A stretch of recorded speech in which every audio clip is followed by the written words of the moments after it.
2022 का आज आखिरी दिन है और इस आखिरी दिन में आज हम आपको 2022 की 20 यादगार तस्वीरें दिखाने जा रहे हैं, जिसने सिर्फ देश को ही नहीं पूरी दुनिया को चौंका दिया। और हर साल की तरह 2022 भी कुछ अच्छी बुरी यादें छोड़कर जा रहा है। देखिए 2022 की 20 यादगार तस्वीरें।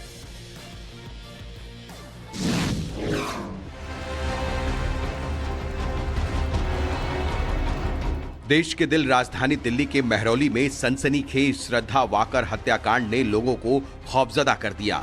श्रद्धा के लिव इन पार्टनर आफताब ने प्यार के 35 टुकड़े कर डाले और इन 35 टुकड़ों को जंगल में अलग अलग जगह पर फेंक दिया। लेकिन कहते हैं अपराधी कितना भी शातिर हो, कोई न कोई सबूत छोड़ ही देता है। कानून के हाथों से हत्यारा आफताब बच न सका और उसे गिरफ्तार कर लिया गया। और उसके बाद जो खुलासे हुए उसे सुनकर दुनिया दंग रह गई। आफताब ने सनसनीखेज हत्याकांड को अंजाम देने के लिए क्राइम वेब सीरीज देखी, नशे में शव के टुकड़े किए, सबूत मिटाए, दिल्ली से मुंबई, उत्तराखंड, हिमाचल और सबसे बड़ी बात यह थी कि साइको किलर के चेहरे पर एक भी शिकन नजर नहीं आई।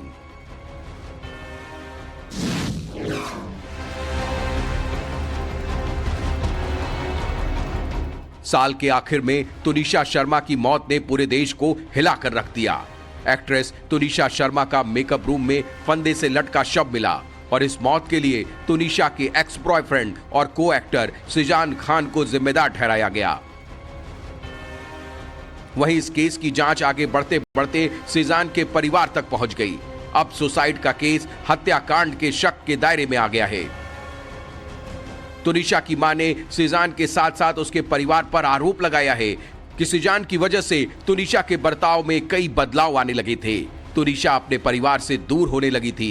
सिजान के घर आना जाना बढ़ गया था। सिजान तुनिशा को उर्दू सिखाता था, हिजाब पहनने पर मजबूर करता था। सिजान की बहन फलक तुनिशा को दरगाह ले गई थी। ऐसे में सवाल उठ रहा है कि क्या वाकई सिजान ने पूरी प्लानिंग के साथ तुनिशा को अपने जिहादी मंसूबों का शिकार बनाया? फिलहाल इन सवालों के जवाब की तलाश जारी है।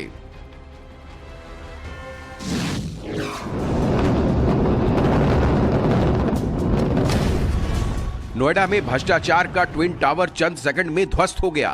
विस्फोट के कुछ देर बाद ही 800 करोड़ रुपए की यह विशाल इमारत ताश के पत्तों की तरह भरभरा कर गिर गई। 100 मीटर से ज्यादा ऊंचाई वाले दोनों टावर गिरने में सिर्फ 12 सेकंड का वक्त लगा। उन्हें गिराने के लिए 3700 किलो बारूद का इस्तेमाल किया गया। इसके बाद दोनों टावर करीब 80,000 टन मलबे में तब्दील हो गए। इस मलबे में कंक्रीट और स्टील शामिल है, जिसकी कीमत करीब 15 करोड़ रुपए आकी गई। ट्विन टावर गिरने के बाद इन्हें बनाने वाली कंपनी सुपरटेक ने 500 करोड़ के नुकसान की बात कही थी।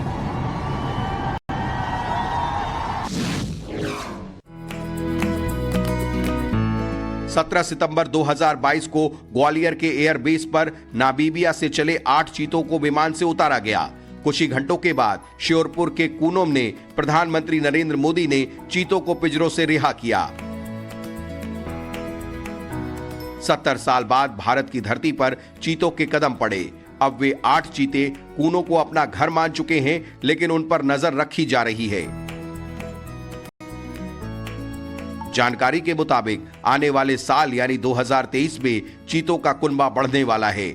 जनवरी 2023 में 12 और चीते भारत में आने की संभावना है। अगर ऐसा होता है तो भारत में चीतों की संख्या 20 के पार हो जाएगी। बताया जा रहा है कि नए मेहमानों के लिए 14 बाड़े तैयार किए गए हैं।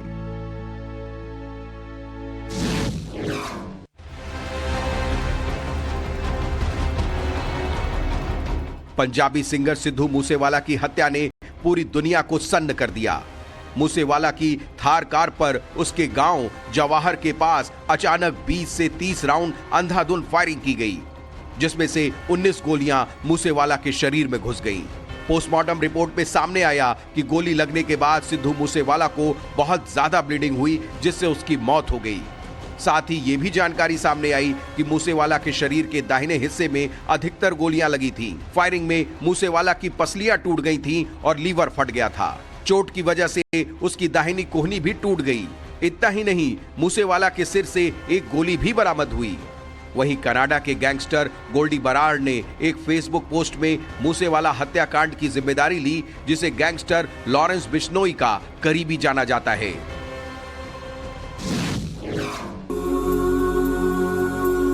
अजब गजब एमपी यानी मध्य प्रदेश के लिए साल 2022 ऐतिहासिक रहा, जहां धर्म की नगरी उज्जैन में महाकाल लोक का प्रधानमंत्री नरेंद्र मोदी ने लोकार्पण किया।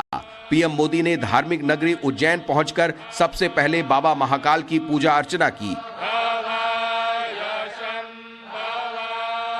और फिर महाकाल लोक का लोकार्पण भी किया। इसके बाद पीएम मोदी ने कार्तिक मेला ग्राउंड पर पहुंचकर जनसभा को संबोधित किया और सभा में बड़ी संख्या में लोग पहुंचे थे।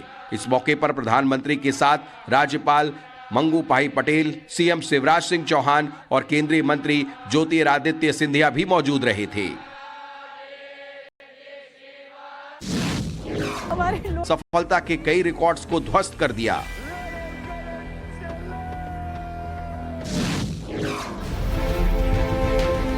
साल 2022 देश की सबसे पुरानी पार्टी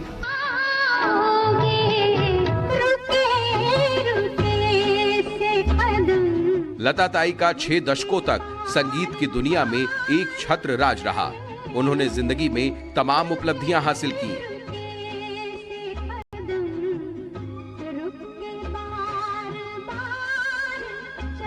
लता जी ने लगभग 30 से ज्यादा भाषाओं में फिल्मी और गैर फिल्मी गानों को आवाज दी, लेकिन उनकी पहचान भारतीय सिनेमा में एक प्लेबैक सिंगर के रूप में रही। 92 साल की उम्र में लता मंगेशकर ने मुंबई के ब्रिज कैंडी अस्पताल में अंतिम सांस ली।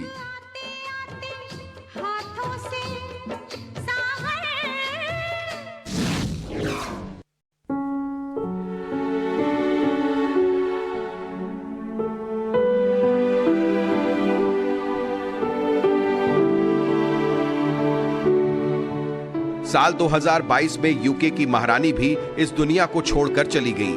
70 साल के शासन के बाद यूनाइटेड किंगडम की रानी एलिजाबेथ द्वितीय ने 8 सितंबर को अंतिम सांस ली।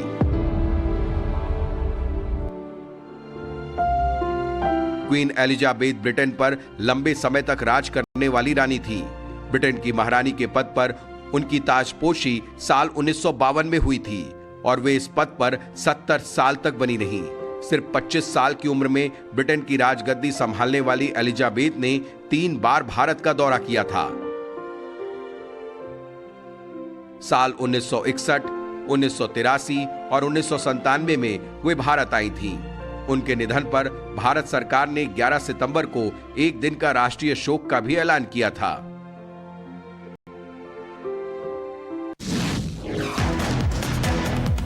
ब्रिटेन की सियासत ने 2022 में काफी बदलाव देखे और इस बदलाव के बीच भारतीय मूल के ऋषि सुनक ने इतिहास रचते हुए ब्रिटेन के नए प्रधानमंत्री का पद संभाला।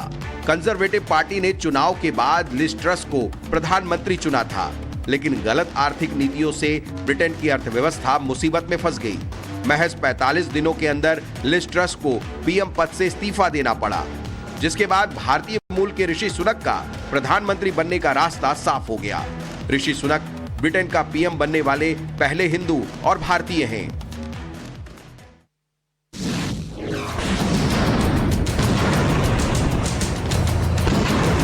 चौबीस फरवरी 2022 को रूस ने यूक्रेन के साथ चल रहे तनाव के बीच अपना आपा खो दिया और फिर जंग शुरू हो गई। रूस यूक्रेन के नाटो का सदस्य बनने के खिलाफ है। जब यूक्रेन नहीं माना और नाटो की सदस्यता लेने पर अड़ा रहा, तो उसे सबक सिखाने के लिए राष्ट्रपति पुतिन ने यूक्रेन पर हमला बोल दिया। जंग के चलते यूक्रेन से लाखों लोगों को भागना पड़ा। पड़ोसी देशों में बड़ी संख्या में यूक्रेन के नागरिकों को शरण मांगनी पड़ी। आंकड़ों के मुताबिक 18 दिसंबर 2022 तक यूक्रेन पर रूस के आक्रमण के दौरान करीब 7,000 नागरिकों की मौत हो चुकी है, जिनमें से करीब 400 बच्चे हैं। इसके अलावा 10,769 लोग घायल हैं।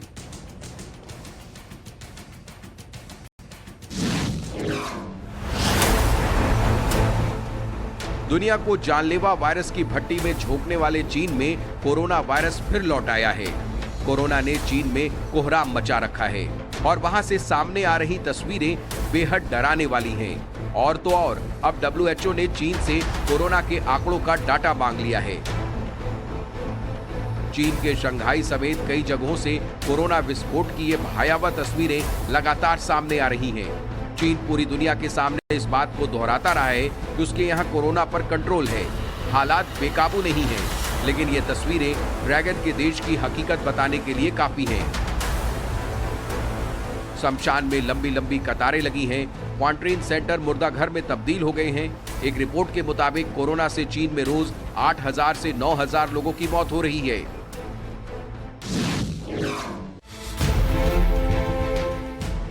साल 2022 के आखिरी महीने में सुपर पावर अमेरिका से लेकर कनाडा तक थर-थर कांपने लगे थे। अमेरिका में बर्फीले साइक्लोन बॉम्ब ने भारी तबाही मचाई। इसकी वजह से अमेरिका के करीब 20 करोड़ लोग बुरी तरह प्रभावित हुए हैं। 60 से अधिक लोगों की जान लेने वाले इस तूफान के चलते अभी लोगों की जिंदगी पटरी पर नहीं लौट सकी है। वहीं अमेरिका में तबाही मचाते हुए आगे ये तूफान कनाडा के पास ग्रेट लक्स से मैक्सिको की सीमा के साथ रियो ग्रांडे तक फैल गया है। वहीं अमेरिका में तबाही मचाते हुए आगे ये तूफान कनाडा के पास ग्रेट लेक्स से मैक्सिको सीमा के साथ रियो ग्रांडे तक फैल गया है। और उसके बाद की भयानक तस्वीरें आपकी टीवी स्क्रीन पर हैं। हालांकि अब बॉम्ब तूफान के असर से अमेरिका और कनाडा धीरे धीरे उबरने लगे हैं।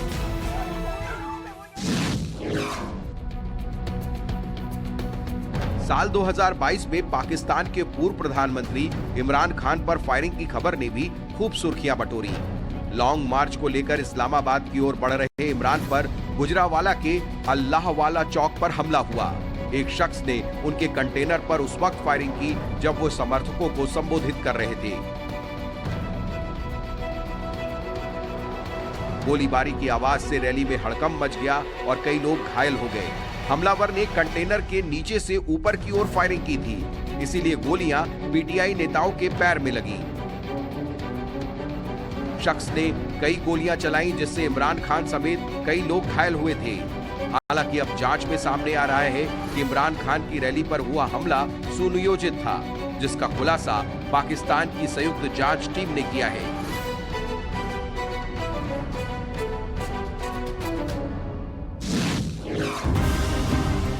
ईरान में एक लड़की के मरने के बाद उन लोगों की रोल मॉडल बन गई जो हिजाब की बेड़ियों को तोड़ देना चाहते हैं। देश भर में महिलाएं सड़कों पर बाहर निकल आई हैं। लगातार प्रदर्शन हुए हैं। प्रदर्शनकारियों ने सरेआम हिजाब जलाए। महिलाओं ने देश विदेश में हर जगह अपने बालों की आहुति दी और महसा के लिए न्याय की मांग की।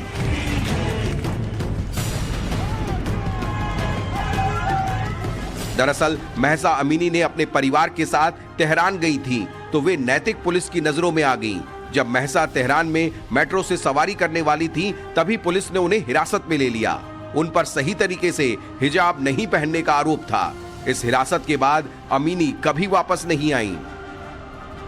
आरोप है कि पुलिस हिरासत में महसा अमीनी को इतना प्रताड़ित किया गया जिससे उनकी मौत हो गई और फिर ईरान की हिजाब क्रांति दुनिया ने देखी।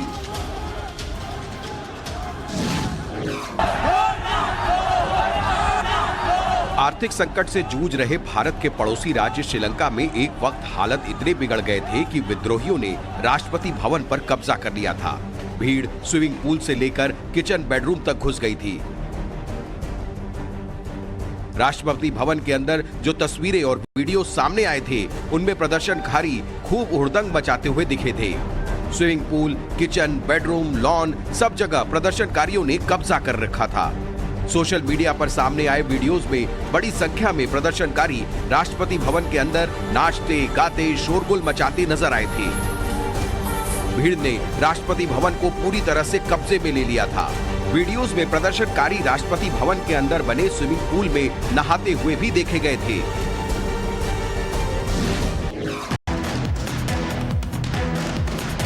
2022 की सबसे चर्चित डील, दुनिया की सबसे अमीर आदमी एलन मस्क और माइक्रो ब्लॉगिंग साइट ट्विटर के बीच रही। दुनिया के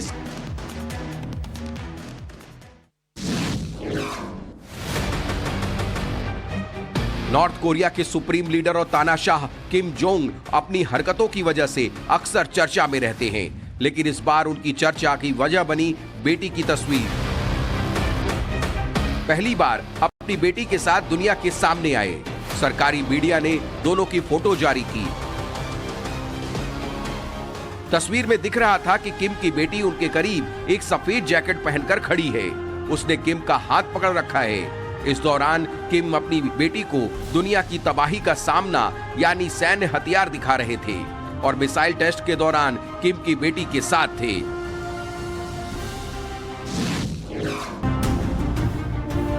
अर्जेंटीना फीफा वर्ल्ड कप 2022 का चैंपियन बना और इसके साथ ही लियोनेल मेसी का सपना पूरा हो गया और वे फुटबॉल के महान खिलाड़ियों की लिस्ट में शुमार हो गए। कतर के कुसैल स्टेडियम में फाइनल मुकाबले में अर्जेंटीना ने फ्रांस को पेनाल्टी शूटआउट में 4-2 से शिकस्त दी और इसके साथ ही अर्जेंटीना ने तीसरी बार फुटबॉल वर्ल्ड कप का खिताब अपने नाम किया। इससे पहले 1978 और 1986 में अर्जेंटीना ने वर्ल्ड कप जीता था। हालांकि फ्रांस के एम्बापे ने फाइनल मुकाबले में हैट्रिक बनाई और अर्जेंटीना के लिए बार बार मुसीबतें पैदा की, लेकिन वही लियोनेल मेसी 2 गोल दागकर टीम की जीत के हीरो बन गए।